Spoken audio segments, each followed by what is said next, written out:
message vous est présenté par l'Assemblée chrétienne Le Tabernacle. www.letabernacle.net. Le message que le Seigneur a mis sur mon cœur ce matin est un message pour nous encourager, chacun d'entre nous.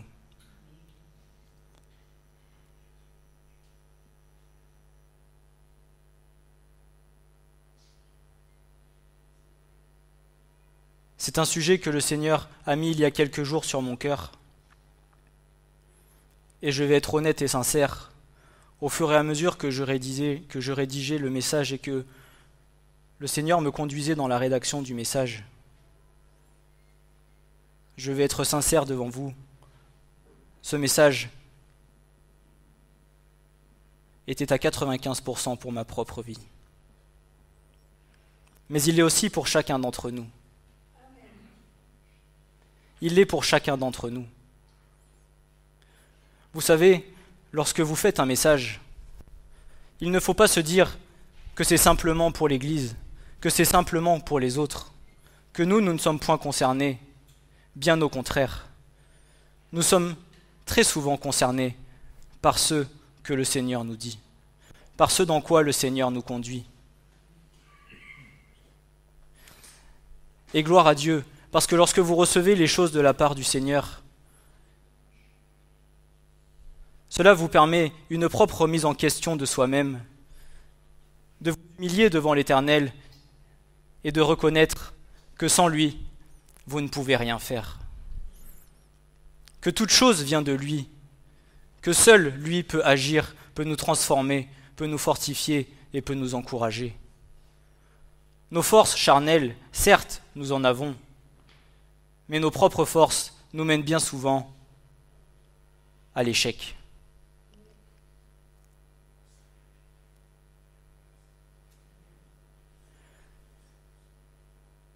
Et le titre de ce message est, si nous le prenons à la lettre, relativement contradictoire, mais pourtant c'est ce que la parole de Dieu dit. Le titre de ce message, c'est « Je ferai de tes faiblesses une force ».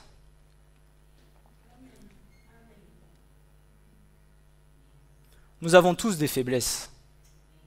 Nous avons tous des points sur lesquels nous sommes faibles. Nous avons tous des points sur lesquels il est compliqué pour nous d'avancer, il est compliqué pour nous de grandir.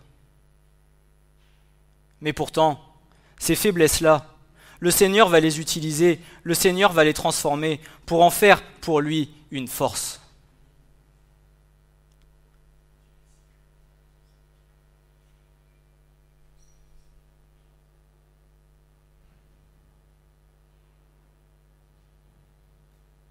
Mais comment dire à quelqu'un du monde qui ne connaît pas le Seigneur que les faiblesses que nous avons sont pour nous une force? Il nous dira « Mais tu es complètement contradictoire avec ce que tu dis.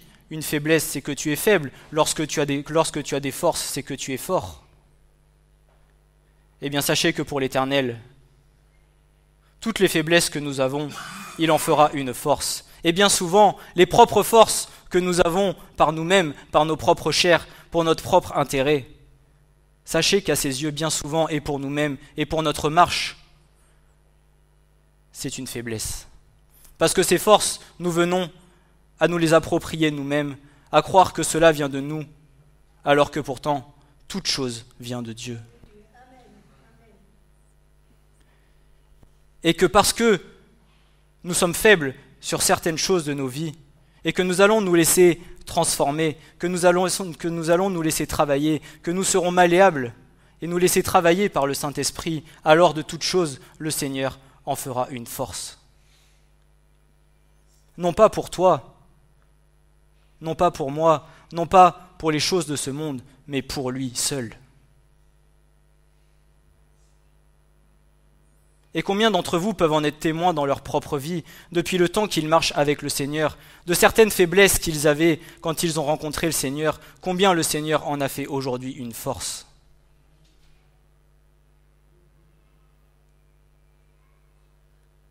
Je vais vous prendre le cas pour moi-même. Comme certains ont pu le remarquer, je suis quelqu'un d'hypersensible. Je suis très sensible à certaines choses. Je vais vite avoir tendance à pleurer. Je vais vite tendance à être touché sur certaines choses. Mais petit à petit, le Seigneur travaille. Le Seigneur travaille nos cœurs. Le Seigneur travaille nos vies. Et je sais qu'à terme de cette hypersensibilité, il en fera une force pour lui. Mais ça, c'est pour moi, c'est ce qui me concerne. Mais pour chacune de vos propres vies, il en est de même. Sur d'autres points, mais gloire à Dieu pour ce qu'il fait. Et c'est ce que Paul déclare dans sa parole. Nous allons le voir. C'est ce que Paul déclare. C'est dans mes faiblesses que je suis fort.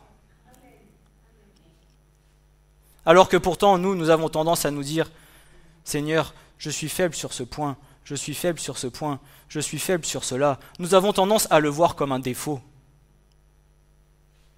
Nous avons tendance à nous rabaisser.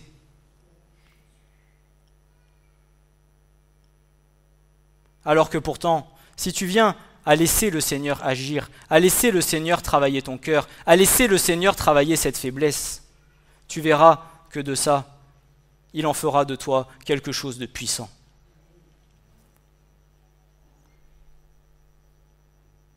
Quelque chose de puissant dans le service, quelque chose de puissant dans ce qu'il veut faire avec toi, quelque chose de puissant à terme pour son royaume, qu'importe, tout est fait pour lui et en lui et avec lui.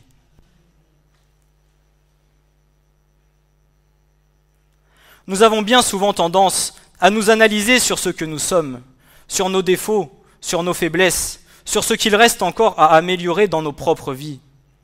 Lorsque nous listons tous ces points, la liste est bien souvent longue, car jusqu'à la fin de notre vie, le Seigneur aura à travailler nos vies afin de nous amener à ce que la parole de Dieu nous dit, la perfection des saints pour l'œuvre du service et pour l'édification du corps de Christ. Jusqu'à ce que nous parvenions tous, non pas que moi, non pas que toi, jusqu'à ce que nous parvenions tous à l'unité de la foi et de la connaissance du Fils de Dieu, à l'état d'homme fait, à la mesure de la stature de la plénitude de Christ. Éphésiens 4, versets 12 et 13. Jusqu'à ce que nous venions à l'unité de la foi et de la connaissance du Fils de Dieu, à l'état d'homme fait, à la mesure de la stature de la plénitude du Christ. Est-ce que tu vois jusqu'où le Seigneur veut t'emmener ?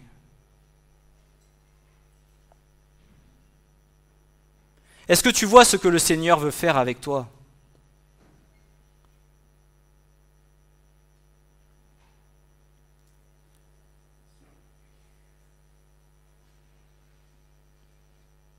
Ne te rabaisse pas dans ce que tu es.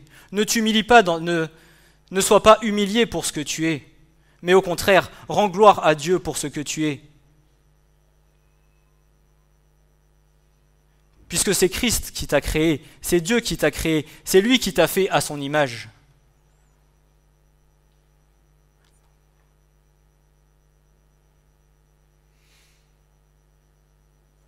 Alors si tu passes ton temps à te rabaisser, à te regarder dans le miroir en disant « Mais regarde Seigneur, je suis comme ci, je suis comme ça », c'est comme si tu venais à ne point être satisfait de qui était le Seigneur lui-même. La parole de Dieu ne dit-elle pas que c'est Christ qui vit en nous ? Je ne dis pas qu'il faut être enflé d'orgueil en disant « Merci Seigneur parce que je suis beau, je suis fort ». Ce n'est pas ce que je suis en train de dire. Ce que je veux dire, c'est d'être capable d'accepter dans nos vies ce que nous sommes et ce que Christ veut accomplir avec nous. Parce que si tu n'acceptes pas ce que Christ a fait de toi, alors tu viens à bloquer l'œuvre que le Seigneur veut faire. C'est comme si tu venais à vouloir t'auto-maîtriser, à vouloir te contrôler.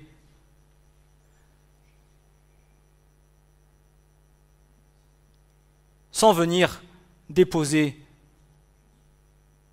tout ce que tu crois être et en disant « Seigneur, Oui, je suis comme ça, je sais, mais maintenant je te le dépose et je te laisse agir et faire de moi, Seigneur, ce que tu veux. Non pas pour moi, mais pour toi, Seigneur. Cette perfection, tel nos cœurs le désirent l'atteindre, pour être à l'image de Christ, celui qui nous a sauvés et celui que nous servons avec amour, humilité, fidélité et soumission. Nous avons tous un lot de faiblesses, que nous avons tendance à vouloir remplacer, que nous venons même parfois à amplifier par notre propre psychanalyse. Nous nous sentons impuissants devant celle-ci et parfois même vaincus car nous ne savons pas comment faire pour venir à terme de toutes ces faiblesses. Nous avons le sentiment que les choses pourraient s'améliorer si seulement nous pouvions nous changer nous-mêmes, mais la réponse est claire. La réponse est claire. Par nous-mêmes, nous ne le pouvons point. Nous en venons même parfois à une forme de culpabilité en analysant nos faiblesses chaque fois que nous médisons et nous ne parvenons pas à arrêter ces formes de pensée, faisant de ces pensées une porte ouverte à l'ennemi pour nous éloigner du but et de l'accomplissement parfait de Christ dans nos vies.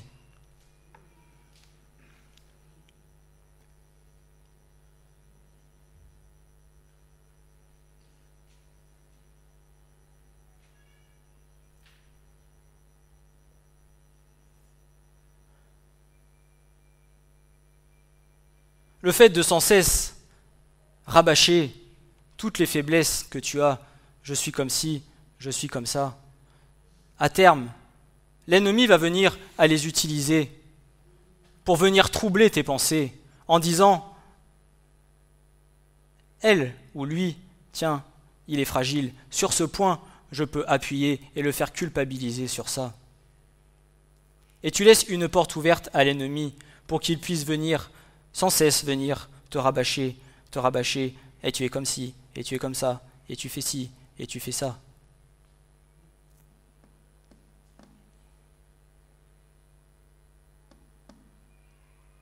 Et tu laisses une porte ouverte pour que lui te rabaisse et que tu viennes à culpabiliser devant l'Éternel. Pourtant, l'Éternel ne veut point que tu culpabilises dans ta vie.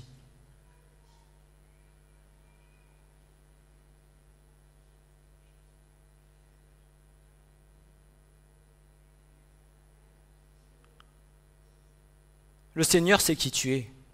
Le Seigneur sait ce que tu fais. À partir du moment où le désir de ton cœur est d'être droit devant l'Éternel et d'obéir à la parole de Dieu, alors tu n'as point de culpabilité à avoir dans ton cœur. Mais si au contraire, tu désires vouloir accomplir la volonté divine de ce que le Père veut faire avec toi, alors laisse le Seigneur agir. Et que toute culpabilité soit ôtée de ta vie et de tes pensées et de ton cœur. Mais laisse-le faire. Laisse-le faire. Et ne laisse pas de porte ouverte pour que l'ennemi t'éloigne de l'Éternel.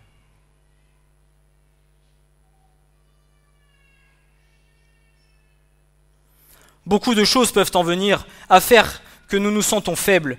Handicap, problèmes de santé, fragilité émotionnelle, auto-analyse psychique.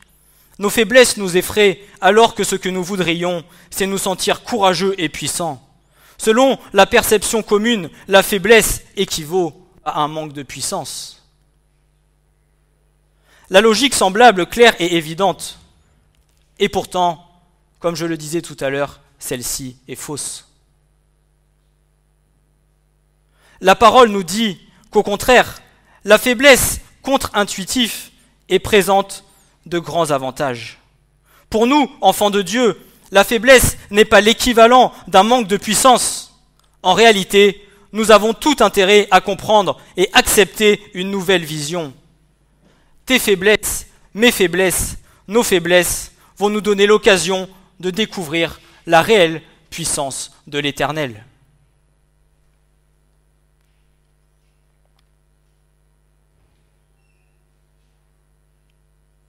Puisque de ces faiblesses, l'Éternel en fera une force.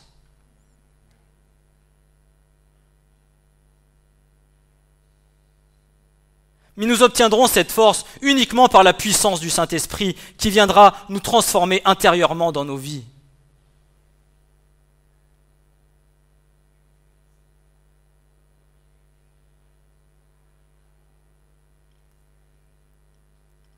Pas en allant voir un psychologue, pas en pleurant sur ton sort, sur ce que tu es, pas en rabâchant sans cesse que tu es comme ci ou que tu es comme ça, en acceptant ce que tu es et en te laissant travailler par l'Éternel.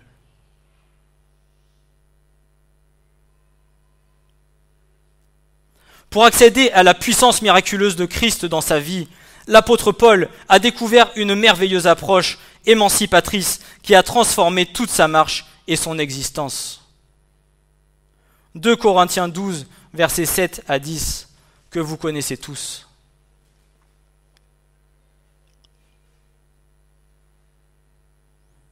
Et voilà ce que dit l'apôtre Paul à l'église de Corinthe.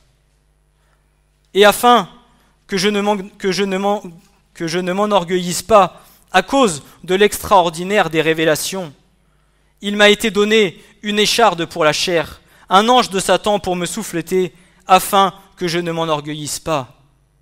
À ce sujet, j'ai supplié 3 fois le Seigneur, afin qu'elle se retirât de moi. Et il m'a dit, ma grâce te suffit. Car ma puissance s'accomplit dans quoi ? Ma puissance s'accomplit dans l'infirmité.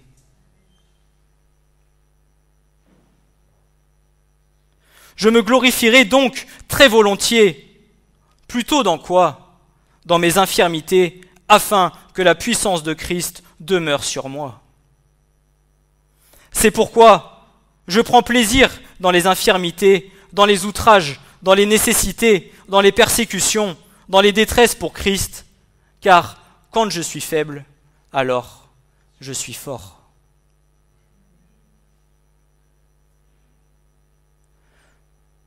Quand tu es faible, alors tu es fort. Non pas parce que tu l'as décidé et que tu as la force de le faire, mais parce que Christ qui vit en toi viendra agir et c'est lui qui fera de cette faiblesse ta force.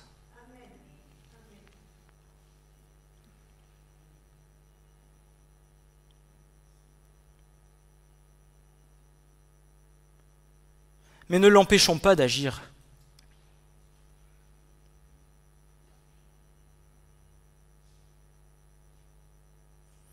Maintes et maintes fois, nous voudrions que le Seigneur agisse. Mais ce n'est pas lui qui ne veut pas. Bien souvent, c'est nous qui bloquons l'action du Saint-Esprit en nous.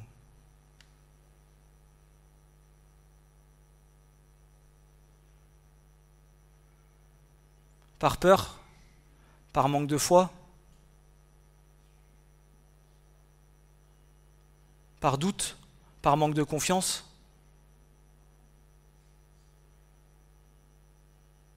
Toutes ces choses ne sont pas de Dieu. En vient-il à dire, mais as-tu la foi ?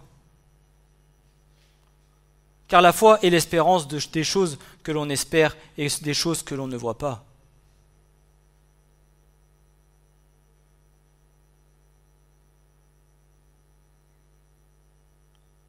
N'empêchons pas le Seigneur d'agir en nous. Parce qu'il veut faire quelque chose en toi, quelque chose de glorieux.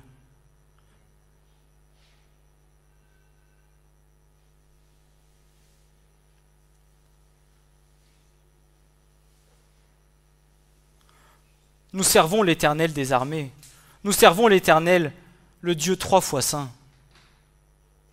Nous ne servons pas n'importe qui.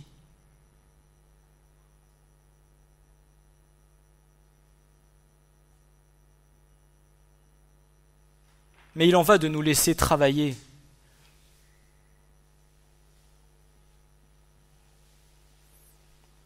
Comme je l'avais dit dans le message, d'être de l'argile malléable, afin que nous soyons formés à sa propre image. Pas à ce que nous voulons, mais à sa propre image. Et peut-être ne comprendras-tu pas sur le moment. Peut-être te diras-tu, mais Seigneur, comment peux-tu faire de cette faiblesse que j'ai une force?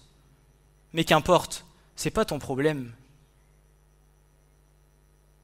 Bien souvent, sur le moment, nous ne comprenons pas, mais quand le Seigneur agit et que nous voyons ce que le Seigneur a fait, c'est à ce moment-là que nous disons « Gloire à toi, Seigneur, pour ce que tu as fait en moi, pour ce que tu as fait en nous. »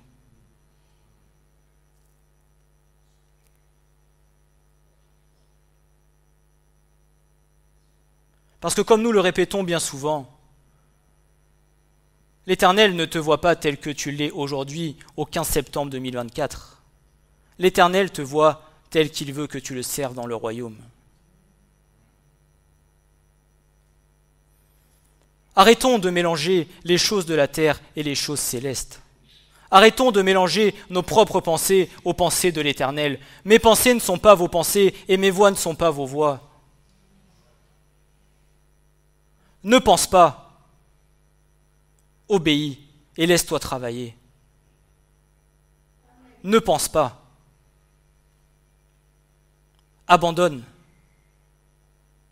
crois, et la foi.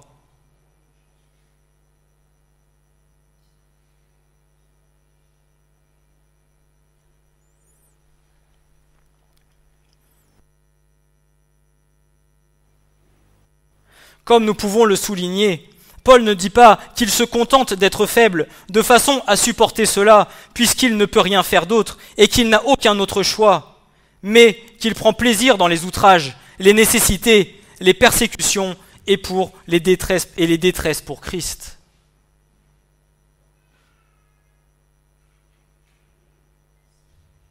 Est-ce que Paul pleurait-il sur son sort ? Est-ce que Paul pleurait-il sur son sort dans les détresses et dans les outrages et dans les épreuves qu'il vivait? Ou alors se réjouissait-il de ce que le Seigneur faisait pour la gloire de Dieu?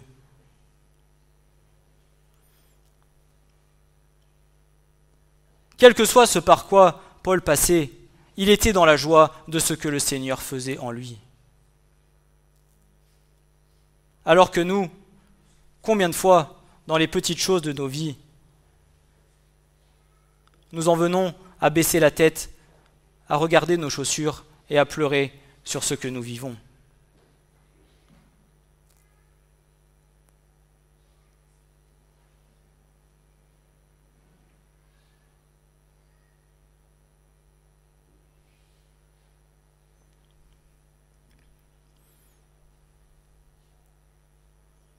Mais comment Paul peut-il déclarer « Quand je suis faible, c'est alors que je suis fort » étant pourtant deux caractères opposés. Être faible et être fort sont deux choses opposées. C'est ce que je disais tout à l'heure. Dites à quelqu'un du monde « Parce que je suis faible, alors je suis fort », il va vous dire « Mais t'as complètement déraillé, tu comprends rien. T'es complètement incohérent avec tes propres paroles. »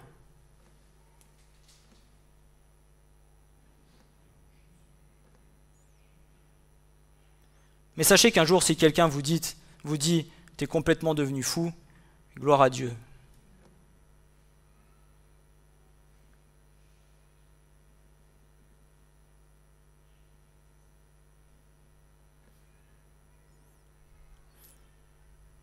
Lorsque Paul dit « Je prends plaisir dans les infirmités », eudokeo en grec, signifie ce qui semble bon à quelqu'un, choisir, déterminer et décider.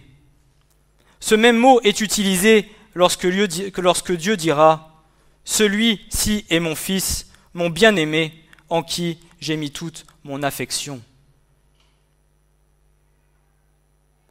Le mot « prendre plaisir » est le même mot que « mon affection ».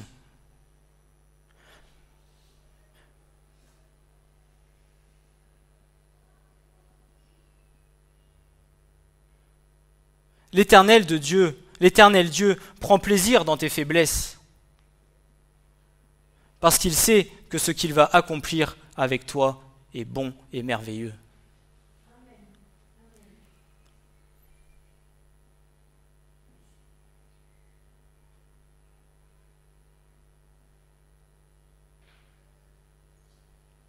Alors ne pensons pas et ne réfléchissons pas avec notre intelligence humaine. Mais demandons au Seigneur toute révélation et toute chose qui vient d'en haut, afin de comprendre ce que l'Éternel Dieu veut faire.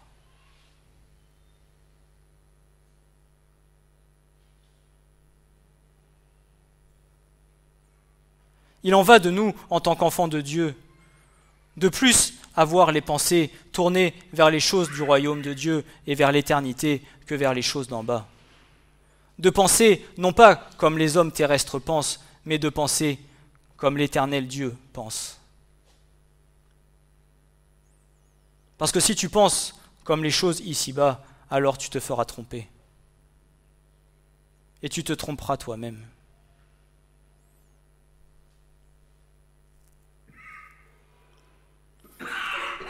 Ce qui démontre la chose suivante. Les faiblesses que nous avons sont pour Dieu une forme d'affection et d'amour, tel il en eut pour son Fils bien-aimé, pour faire en nous une force puissante et glorieuse à la gloire de son nom. Frères et sœurs, une question vient à se poser. Et si la façon d'accéder à la vraie puissance de Christ dans nos vies ne venait pas en nous en s'efforçant davantage, mais en abandonnant toute tentative de vouloir être puissant par nos propres forces. Là aussi, c'est contradictoire. Si le fait de vouloir être puissant par l'Éternel en venait de tout déposer et de nous laisser travailler plutôt que de nous croire puissants et de faire les choses par nos propres forces. Pour que tu sois puissant, le Seigneur te demande d'abandonner. Il ne te demande pas de combattre et de travailler tes bras et tes muscles pour être quelqu'un de fort. Non. Pour que tu sois fort, il te demande d'abandonner et de le laisser lui travailler ton cœur.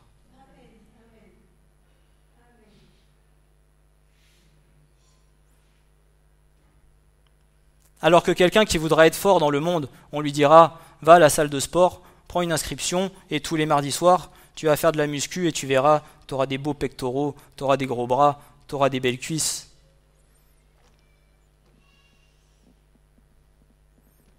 Le Seigneur, lui, te demande de prendre une inscription à la lecture de la parole et à s'abandonner totalement à lui.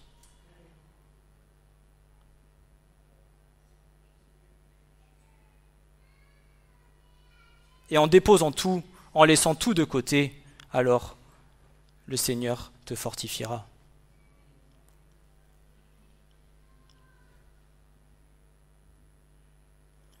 Et si la puissance de Dieu pouvait être démontrée dans ta propre vie de façon insoupçonnée, non pas en cherchant désespérément à s'efforcer davantage pour surmonter tes faiblesses, mais en les admettant et en t'affranchissant à la manière de Dieu, c'est-à-dire en lui permettant de manifester sa puissance dans tes faiblesses mêmes. Peut-être tes faiblesses sont les canaux par lesquels Christ a toujours eu l'intention de révéler sa puissance. Mais peut-être, par ton refus d'acceptation, tu as pu boucher ces canaux, ne laissant pas la place au Saint-Esprit d'agir.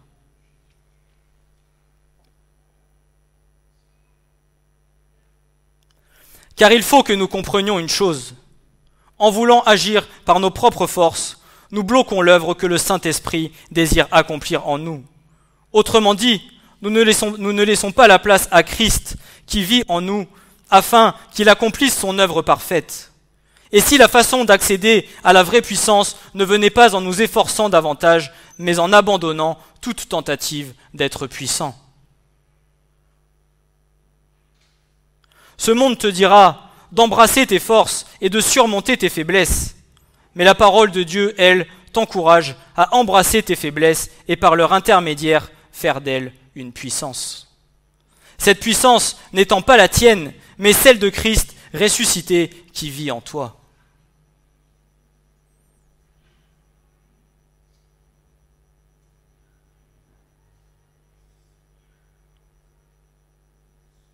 Moi, je suis faible, mais en toi, Seigneur, je suis fort.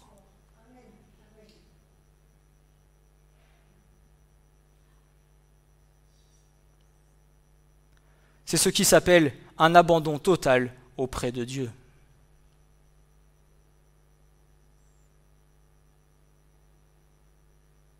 mais il en va dans tout point de nos vies.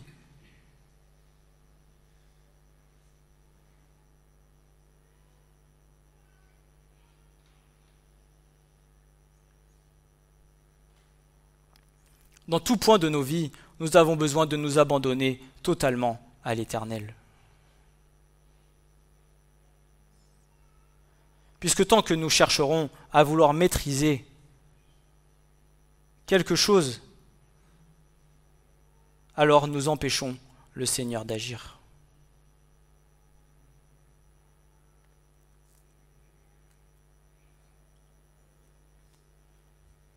Voici ce que Paul dira dans 1 Corinthiens 1, versets 26 à 29.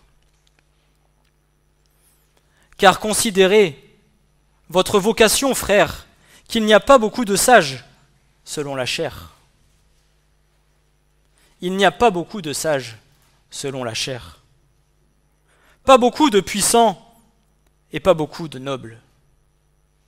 Mais Dieu a choisi les choses folles du monde pour couvrir de honte les hommes sages, et Dieu a choisi les choses faibles du monde pour couvrir de honte les choses fortes.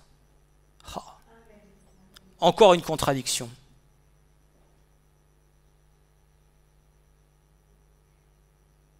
Quand je dis contradiction, c'est contradiction par rapport à la logique humaine. Il a choisi les choses folles du monde pour couvrir de honte les hommes sages, et il a choisi les choses faibles du monde pour couvrir de honte les choses fortes. Et Dieu a choisi les choses viles du monde et celles qui sont méprisées et celles qui ne sont pas pour annuler celles qui sont, en sorte que nulle chair ne se glorifie devant Dieu. Or, vous êtes de lui dans le Christ Jésus, qui nous a été fait sagesse de la part de Dieu, et justice, et sainteté, et rédemption, afin que, comme il est écrit, celui qui se glorifie dans quoi? Dans le Seigneur.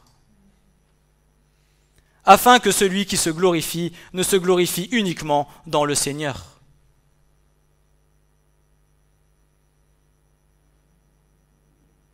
Nous n'avons point de gloire à recevoir pour nous-mêmes, mais nous avons uniquement à honorer et à glorifier l'Éternel pour qui il est et ce qu'il fait.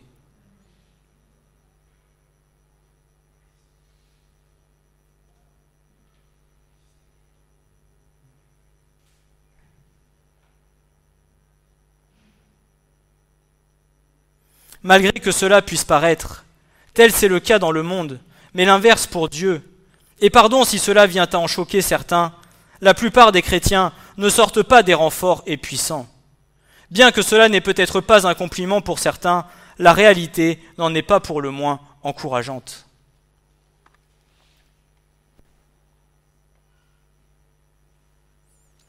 Vous verrez que bien souvent, le Seigneur choisit des hommes faibles.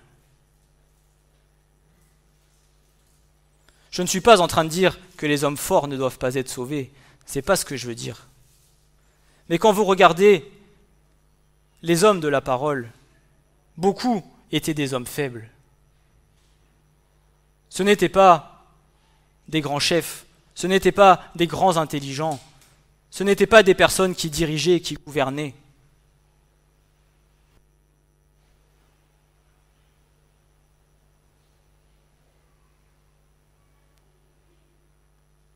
En réalité, cela signifie que nous avons sans cesse besoin de la puissance de Christ dans nos vies pour être ses témoins efficaces et influents dans ce monde. Nous faisons partie des choses faibles de ce monde qu'il a choisi pour en faire une force pour son royaume. Finalement, cela veut dire que notre faiblesse, et non pas notre force, est un catalyseur même de la puissance divine. Si nous regardons bien, les disciples de Christ n'étaient pas issus de la haute classe religieuse ou politique. Ceux qui ont suivi le Christ sont ceux à qui on s'attendait le moins. Paul n'a pas été le seul à faire l'expérience de la puissance divine, maigre ses faiblesses. Tout au long des Écritures, nous découvrons des hommes dont les faiblesses furent le canal par lequel Dieu a manifesté sa puissance pour accomplir les choses les plus remarquables. Joseph, par exemple, fut vendu comme esclave par ses frères, et il devint l'esclave de Potiphar et se retrouva par la suite prisonnier dans la geôle de Pharaon. Si nous prenons le cas de David, il était un jeune berger sans formation militaire, si petit de taille qu'il ne pouvait même pas porter l'armure de Saül. Cependant, Dieu l'utilisa pour combattre contre Goliath, et il le vaincut simplement avec une fronde et une pierre.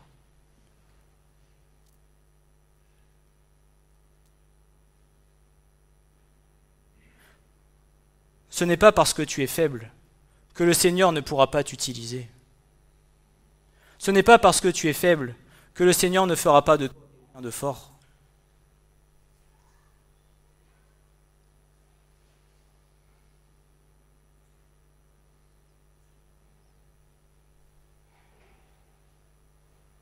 Mais une des premières choses à faire, c'est de t'accepter toi-même.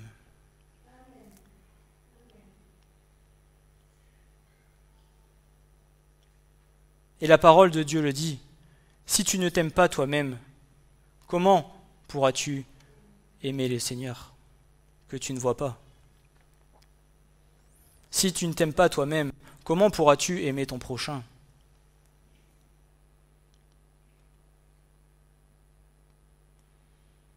Si tu ne t'aimes pas toi-même, tu en reviens à renier l'œuvre merveilleuse que le Christ a fait en toi.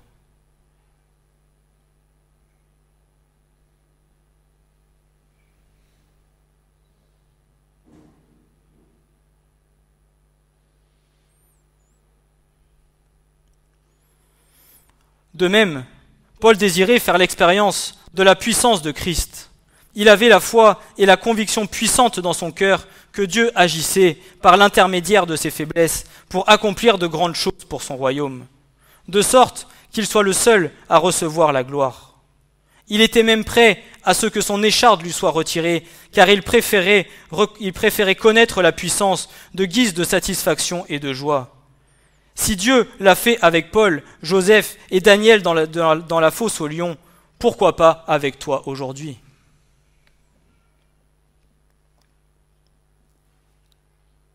Si l'Éternel a fait de Joseph, de Paul, de Daniel et des hommes de la parole des hommes puissants, pourquoi pas avec toi, avec nous aujourd'hui?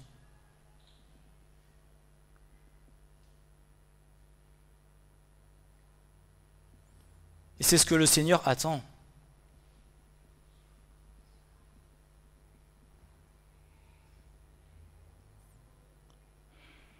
Puisque pour les temps qui arrivent, pour la fin des jours, comment pourrons-nous combattre si nous ne sommes pas remplis de la puissance de Dieu?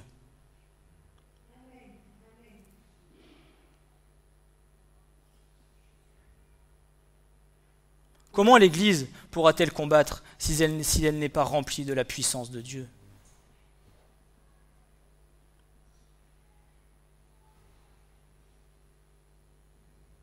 Si tu viens à devoir combattre, arriver au front et dire « Ah mais Seigneur, jamais de ma vie je pourrais combattre cela. Non Seigneur, je me retire. »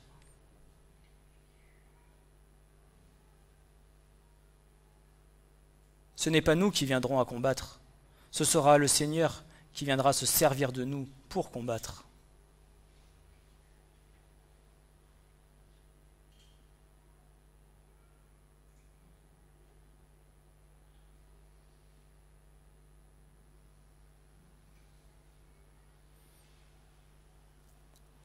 Et c'est dans pas très longtemps.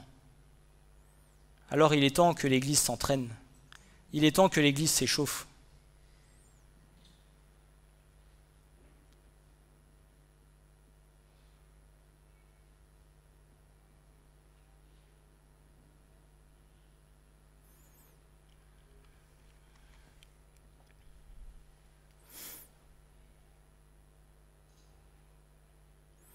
Il est important de s'abandonner à l'Éternel et de tout lui déposer à ses pieds. Cessons de faire de sortir de nos bouches les « je peux ». Non, nous ne pouvons rien. Sans Christ, nous ne pouvons rien. Parfois, nous nous sentons suffisamment prêts et avons tout préparé en amont pour la réalisation d'un projet ou toute autre chose dans nos vies par laquelle nous n'allons pas compter sur la puissance de Christ pour nous soutenir. Quand nous ne nous sentons pas faibles, quand nous ne savons pas où sont nos faiblesses, nous ne cherchons pas la puissance de Christ, car nous sommes pour nous autosuffisants à nous-mêmes. C'est tout l'inconvénient que nous avons de la perception de nos propres forces. Elles peuvent bloquer l'action de la puissance de Christ en nous. Tant que nous estimons être à même de gérer une situation, quelle qu'elle soit par nos propres moyens, Dieu s'interrompt et nous laisse faire. Malheureusement, cette situation est souvent vouée à l'échec. Lorsque nous comptons sur nos seules forces, nous ne laissons à Dieu aucune place ou occasion de manifester sa puissance. Il désire que notre préparation se fasse en partie et que toute notre préparation se fasse en s'appuyant uniquement sur lui. Combien de fois avons-nous préparé des choses, avons-nous préparé des projets, avons-nous pris des décisions en nous disant « C'est bon Seigneur, je gère, t'inquiète pas, tout se passera bien. » Et pourtant, arrivé au bout, tu te prends un mur.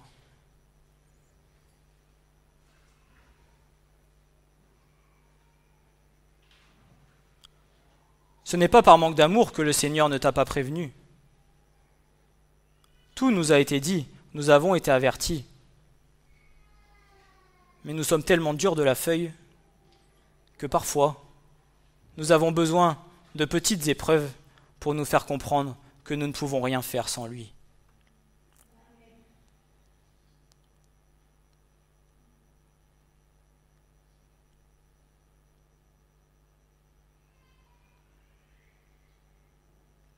Tout ce que nous avons, nous l'avons par la grâce de Dieu.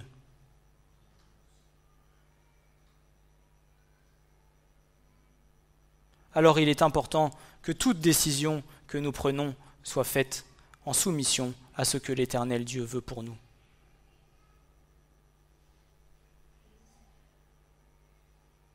Afin que nous soyons conduits sur le bon chemin et sur ce que le Seigneur veut faire.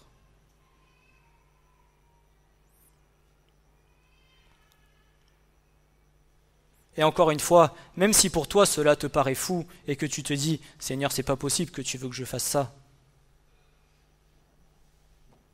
qu'est-ce que tu en sais? Peut-être seras-tu même surpris de ce que le Seigneur fera.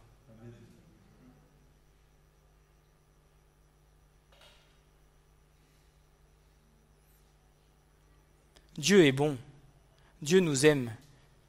Il est un Père qui nous aime de toute éternité. Donnerait-il des serpents à manger à ses enfants? Donnerait-il des pierres à manger à ses enfants? Mais encore une fois, il en va de nous et de notre responsabilité de vouloir nous soumettre à ce que l'Éternel veut pour nous.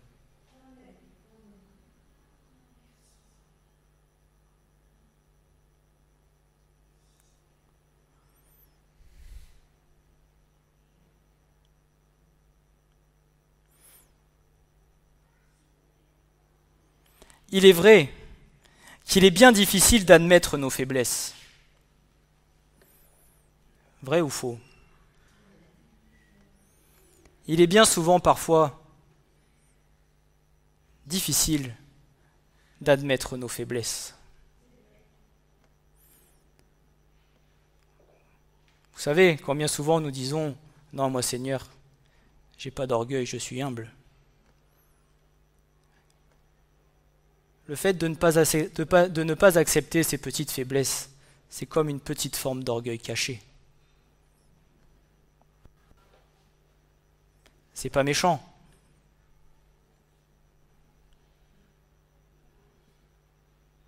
Ah Seigneur, je peux pas être comme ça, c'est pas possible.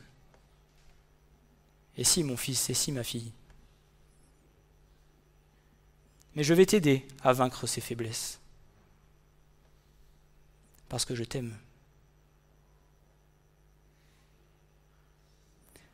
Il est vrai qu'il est bien difficile d'admettre nos faiblesses, que nous ne sommes pas comme nous voudrions être, que nos capacités ne sont pas à la hauteur de ce que nous voudrions, que nous avons du mal à avancer sur certains points de nos vies. La plupart de nos faiblesses sont des secrets jalousement gardés que nous ne voulons pas toujours montrer.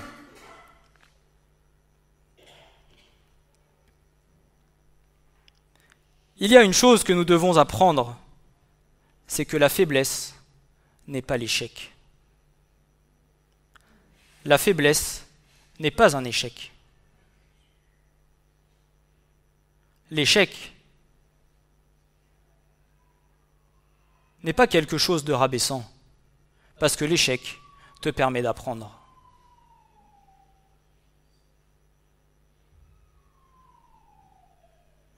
Et par expérience, dans ma propre vie et dans ma propre famille, je peux vous dire que je préfère être passé par les 25 échecs que j'ai eus dans ma vie, parce que cela m'a permis de grandir, plutôt que certains, par la grâce de Dieu et merci Seigneur, qui n'ont pas connu les échecs et qui ont avancé et qui ont toujours réussi.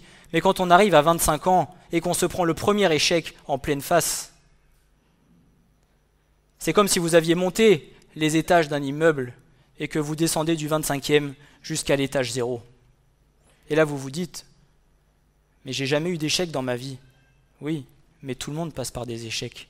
Et c'est des échecs que nous apprenons.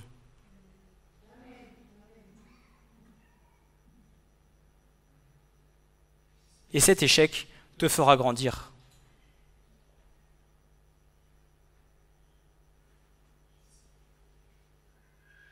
Et même si tu tombes, qu'est-ce que la parole de Dieu dit? Que le Seigneur vient et te relève. Mais justement, ce qu'il veut, c'est t'empêcher d'heurter la pierre et de tomber.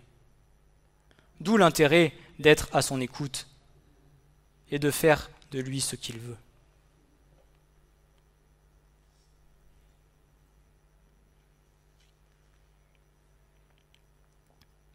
Il y a une chose que nous devons apprendre, c'est que la faiblesse n'est pas l'échec. C'est simplement une expérience commune à chacun que Dieu va venir transformer pour son propre intérêt et l'utiliser à terme comme une force à sa propre gloire. Puisque de cet échec, tu sauras qu'il ne faut pas recommencer et tu diras, même Seigneur, si j'ai échoué, tu m'as fait apprendre et comprendre certaines choses. Et lorsque tu vas prendre certaines décisions sans la soumettre au Seigneur, il va te regarder avancer, il sera à côté de toi, il ne te tiendra pas la main, il va te regarder, et quand tu prendras le mur, il viendra, il te relèvera, il te dira, tu vois mon fils, tu vois ma fille, que retiens-tu de cette leçon ?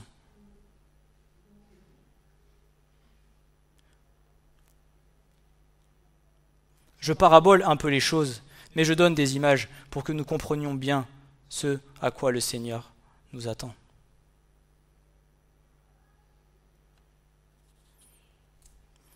Dans la vie de Paul, puissance et faiblesse coexistaient. La faiblesse et la puissance existaient simultanément en Jésus-Christ. La croix n'est-elle pas l'exemple ultime de la puissance manifestée dans la faiblesse ? Qu'il y ait donc en vous cette pensée qui a été aussi dans le Christ Jésus, étant en forme de Dieu, n'a pas regardé comme un objet à ravir d'être égal à Dieu, mais s'est anéanti lui-même, prenant la forme d'esclave, étant fait à la ressemblance des hommes, et étant trouvé en figure comme un homme, il s'est abaissé lui-même, étant devenu obéissant jusqu'à la mort et à la mort de la croix. C'est pourquoi aussi Dieu l'a haut élevé et lui a donné un nom au-dessus de tout nom, afin qu'au nom de Jésus se ploie tout genou des êtres célestes et terrestres et infernaux, et que toute langue confesse que Jésus-Christ est Seigneur, à la gloire de Dieu le Père. Philippiens 2, versets 5 à 11. En se rabaissant, en s'humiliant, en s'anéantissant à la croix, Dieu a fait de son Fils quelque chose de glorieux pour sa gloire.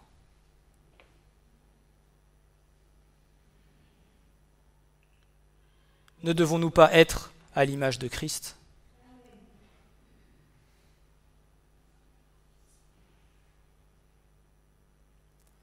Nous avons parfois du mal à témoigner, à partager, à confesser certaines de nos faiblesses. Pourquoi nous est-il si difficile d'admettre nos faiblesses profondes et graves ? Peut-être parce que cela représenterait une menace pour notre propre image. Il n'est pas honteux de venir partager, accepter, témoigner de tes faiblesses. Il n'y a point de honte de ce que tu es, puisque l'image que tu es, c'est Christ qui a fait de toi ce que tu es. Aucun homme n'a à juger de tes difficultés, de tes faiblesses, de ce par quoi tu passes, de tes défauts. Mais bien au contraire, venir et dire, mon frère, ma sœur,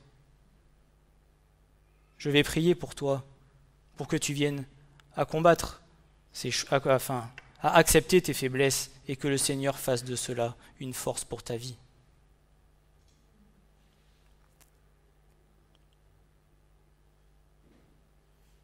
La honte devant un frère ou devant une sœur, en tout cas c'est ma conviction, n'a pas lieu d'être dans l'Église.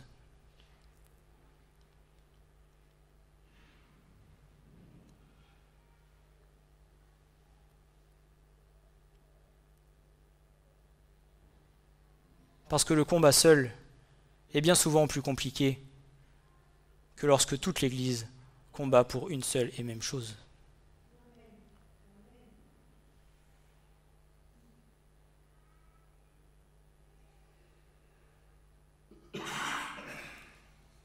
La honte et la peur du jugement n'a pas lieu d'être dans l'Église. Puisque nous n'avons point à juger, mais c'est seul Dieu qui juge. La seule chose qui doit régner au sein de l'Assemblée, c'est l'amour de Christ.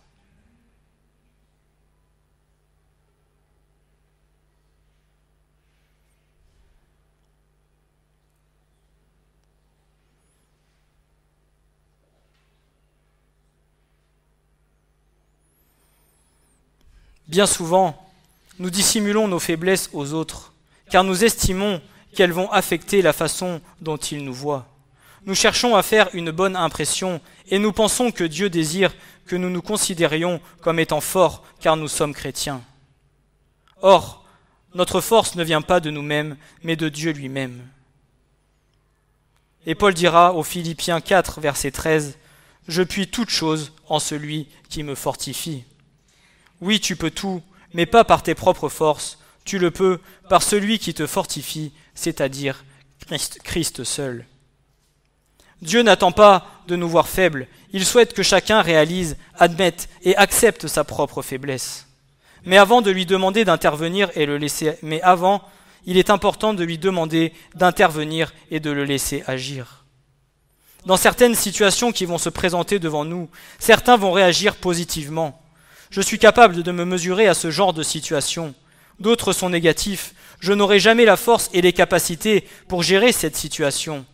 Certains réagissent avec confiance en leurs capacités personnelles. D'autres réagissent avec susceptisme et inquiétude. Mais dans les deux cas, aucune réaction n'est bonne.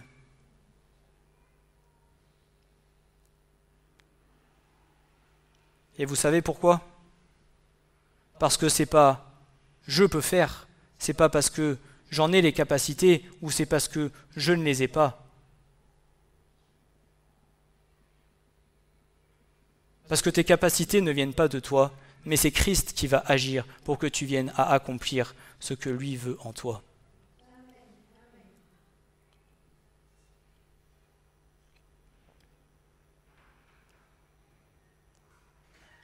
Lorsque nous avons appris à laisser tomber, à baisser les bras, à imaginer l'échec dans tout ce que nous entreprenons, notre regard est constamment sur notre faiblesse et non sur sa puissance. Lorsque nous avons appris à penser positivement, à croire en nous-mêmes et en notre propre capacité à réussir, nos yeux sont constamment sur nos propres forces et non sur celles de Dieu. Dans les deux cas, face à l'épreuve ou au défi, on trouve la réponse en soi, oubliant ainsi Dieu et sa puissance qui restent pourtant disponibles. Dans nos moments de plus grande faiblesse, Dieu peut nous délivrer d'une manière puissante. Dans nos moments de plus grande assurance, il peut faire bien au-delà que ce que peuvent accomplir notre force humaine, chétive et nos dons. Néanmoins, en dépit de ce que nous pouvons ressentir ou de ce que nous cherchons à laisser paraître, Nous sommes faibles et impuissants devant le Dieu Tout-Puissant. Quelle que soit notre réaction instinctive face à la faiblesse ou au défi, si elle ne consiste pas en premier lieu et avant toute chose à se tourner vers lui et vers sa puissance, nous avons besoin de changer et d'être transformés.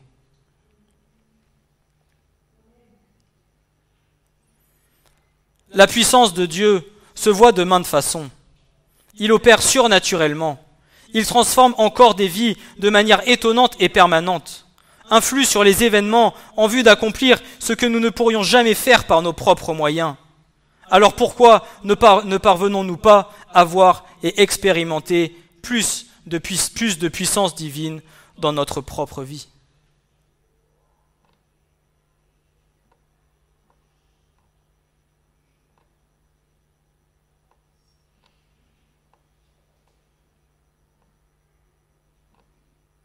C'est vrai que nous le disons souvent. Combien de fois, aux réunions de prière, venons-nous à dire « Oh là là, mon frère, ma sœur, tu ne sais pas ce que le Seigneur a fait durant cette semaine ?» Combien de fois venons-nous à partager des choses merveilleuses que le Seigneur a fait ?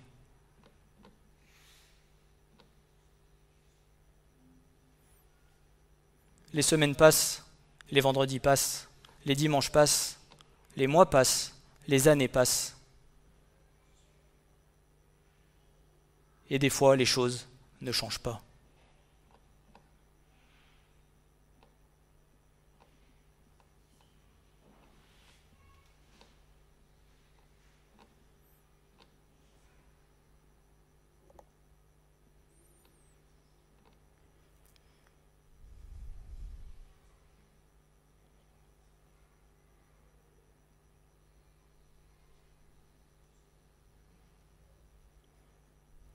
Si nous désirons voir la manifestation de la puissance divine dans nos vies, nous devons d'abord comprendre pourquoi il a promis de nous donner cette puissance et à quelle fin.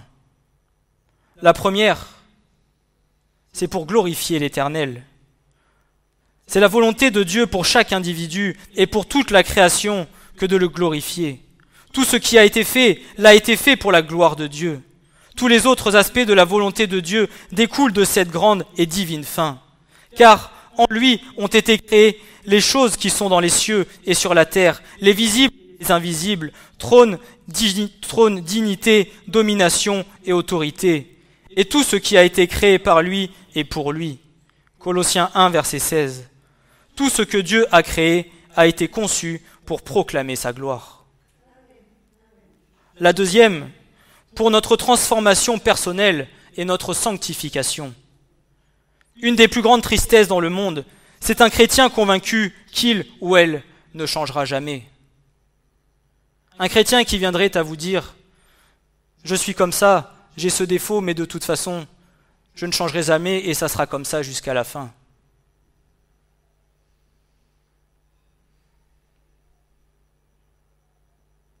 As-tu foi en la parole de Dieu ? As-tu réellement rencontré le Seigneur ? Parce que quelqu'un qui a réellement été touché par la puissance du Saint-Esprit, au fur et à mesure des années, si tu te rappelles de lui 10 ans en arrière, tu verras que c'est un homme ou une femme bien différent de ce qu'il était auparavant.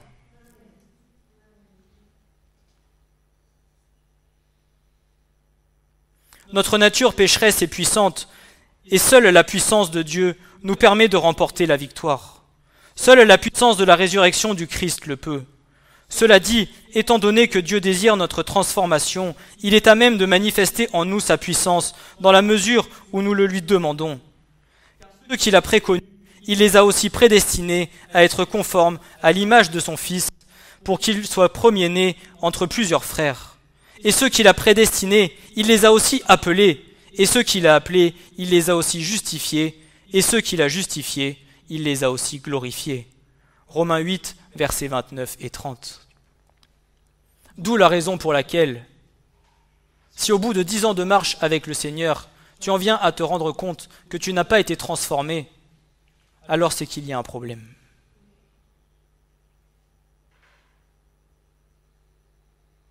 Parce que le Seigneur désire nous transformer chacun d'entre nous à la gloire de son nom. À la gloire de son nom.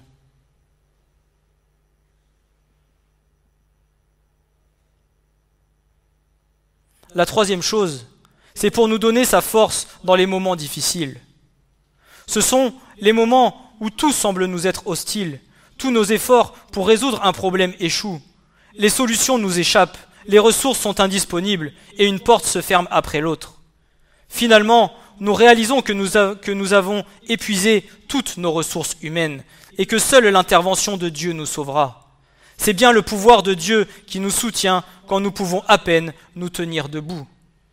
Et le psalmiste dira, chapitre 55, verset 22, « Rejette ton fardeau sur l'Éternel et il te soutiendra. Il ne permettra jamais que le juste soit ébranlé. » Quatrième chose, et importante, c'est pour que nous soyons fidèles jusqu'au bout. Nous passons tous par des moments où nous ne sommes pas sûrs de pouvoir continuer à suivre Christ. Nous devenons si las, si découragés, si désespérés de tout changement durable et véritable que nous ne pouvons nous résoudre à nous efforcer davantage. Mais dans ces moments-là, rappelons-nous par-dessus tout que la volonté de Dieu pour chacun est d'être fidèle jusqu'au bout et qu'il promet de nous donner la force pour terminer la course. Et Paul dira, « Celui qui a commencé en vous une bonne œuvre l'achèvera jusqu'au jour de Jésus-Christ. » Philippiens 1, verset 6. Et je conclurai par là. Pardon si ça a été un peu long. Acceptons nos faiblesses. C'est là que la puissance de Dieu sera la plus manifeste dans nos vies. Rappelons-nous ces choses pour lesquelles Dieu a promis de nous accorder sa puissance. Demandons-lui de manifester sa puissance dans nos faiblesses, puis attendons-nous à ce qu'il la démontre. Apprenons à nous reposer sur sa puissance, et lorsque nous la verrons et la vivrons, alors rendons-lui gloire. Et Paul dira, « Car Christ ne m'a pas envoyé baptiser, mais évangéliser, non point avec sagesse de parole, afin que la croix du Christ ne soit pas rendue vaine, car la parole de la croix est folie pour ceux qui périssent, mais à nous qui obtenons le salut, elle est la puissance de Dieu. » 1 Corinthiens 1, versets 17 et 18. Amen.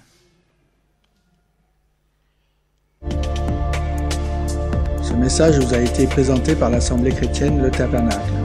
www.letabernacle.net